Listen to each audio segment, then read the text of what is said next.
Hey there, Paula Rizzo here from listproducer.com, and I am joined by my friend Tracy McCubbin, who has this amazing new book coming out. Congratulations. It's called Making Space Clutter-Free, the last book on decluttering you will ever need. Very definitive. I love it.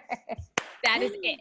Yep, this is it. This is the one. This is the one. Oh my gosh, I love it. So you and I have known each other for years and years and years. If people have read my book, Listful Thinking, you will see Tracy in the pages of Listful Thinking, talking all about list making and the best way to do it. And so I'm glad that we're able to stay in touch and now talk about your baby coming out. It's so exciting. Yes, I mean, you know, I am a huge fan of what you do, and lists come up so much with my clients. There's so many of them that's like, there'll be stacks of note pages and things. And I'm like, what's this? And they're like, those are my to-do lists. And I'm like, okay, like lists are so valuable if you use them in the way that works for you. So the conversation of lists is a big topic. So I love the synergy of what we're talking about here. Yes. And you're in the trenches. You're working with people to help them clear their space. And actually, you know, you're a professional organizer, so you're in there. It's not, I don't do that.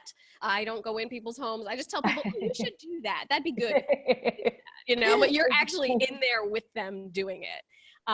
So what was the thing? I mean, the theme of the book really is a lot of emotion is connected to the things that we have, right? You keep it because you're like, oh, I might want it, but I'm connected to it somehow. So this is a theme that was ongoing with your clients. So tell me about how that inspired the book. I saw people getting stuck in the same way. I saw them reaching out to me and wanting help and realizing that their home wasn't working for them in the way that was making their life successful. They weren't getting dressed in the morning. They weren't getting out the door. They were coming home to piles of clutter and they were feeling so much stress. And it was like, okay, they know they want to fix it. They know they want to change it. And they call me to help them, but they can't. So there's a block there. There's something blocked. And as I started to observe more and more, I realized that these blocks are emotional. That that's the thing, that it's sentimentality or frugality or self-worth or these 7 emotional blocks to letting go of their stuff. And they just started to come up over and over again. And I was like, people need to see this. People need to realize that it's not just them, right? It's not just the interesting part. You feel like, oh, that's just my quirk. That's just, you know what I mean? Oh no, I just really like those, you know, I don't know, baubles or whatever you have, right? And it's like, no, this happens to a lot of people. You're not on your own, you know? Exactly. And you know, the other thing that people, look, there are forces working against us. I mean, it's never been easier to shop. Stuff has never been cheaper. Shows up in an hour. In an hour. And so if you have a propensity for too much stuff, you're being bombarded with this message. So it's understanding why you can't let go. And then also looking at, why are you bringing more in? Like, how much do you really need to make your life successful and happy? Yes. And that's, you know, one of the things too that I've sort of stopped myself, because it is so easy to buy things like the drop of a hat, right? Is to pause and really stop myself and say, do I need that? Do I love it that much? Am I going to get that much use out of it? Is it really worth the space it's going to take up? You know, I live in New York City. I'm in a small space, you know, and so everything has to really be worth it to find a spot in this apartment.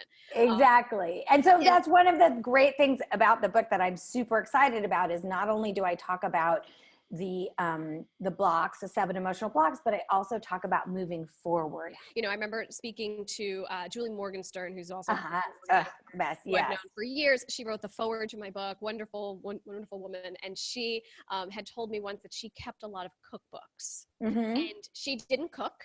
And she wasn't good at it. And the reason she kept it was because that was the kind of mother she wanted to be. Right. She wanted to be the mom who went to the cookbooks and cooked things for her kids. So she kept them. And then finally she's like, I'm not doing this. I'm getting rid of these, you know? Right. But so that kind of like, that made my heart hurt, because I said, I get it, you know? Right. And so that's clutter block number 4, my fantasy stuff for my fantasy life, right?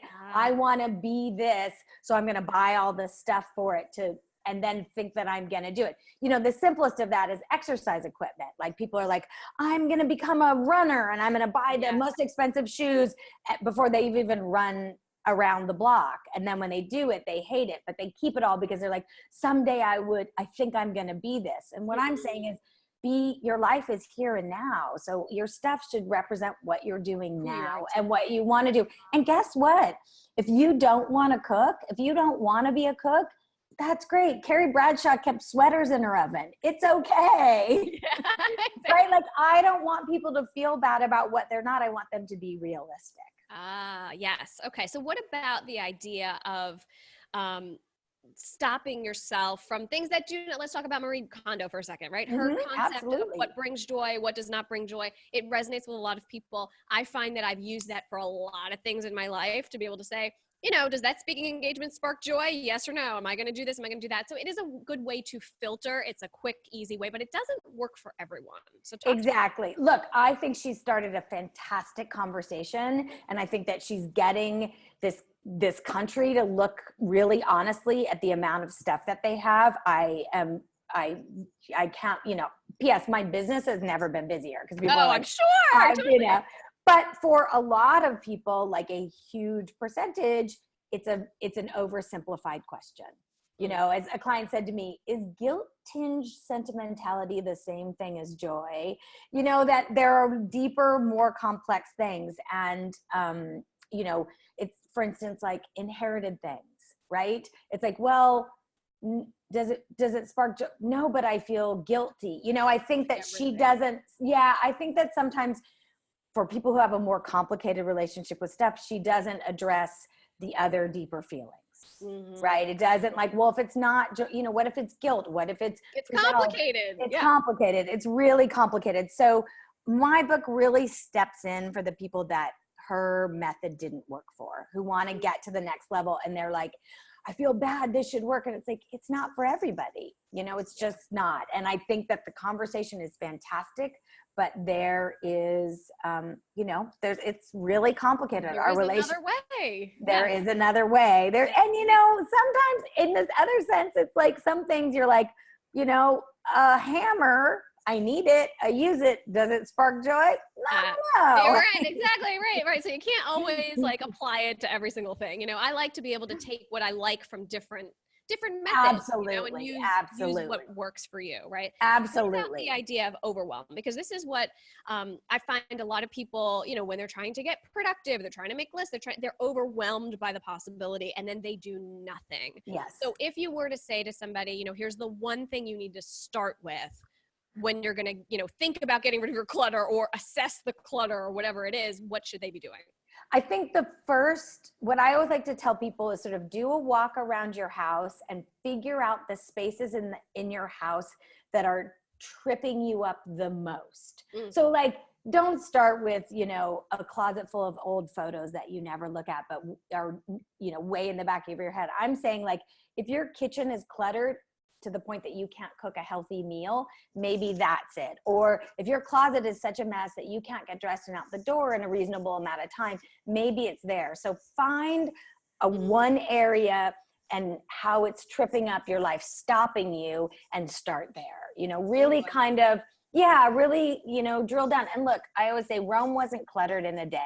You know, you're not going to do this overnight. So let's find the places that we can make you successful, and then you can, you know, go backwards and tackle the whole house. Oh, I love it. I love it. I love it. So it's really like, go through your day and see where you're getting tripped up and why. Oh, it's because there's 1,000 spatulas that I'm never using that are in the way of the one thing I need to use, right? And so that's where you start.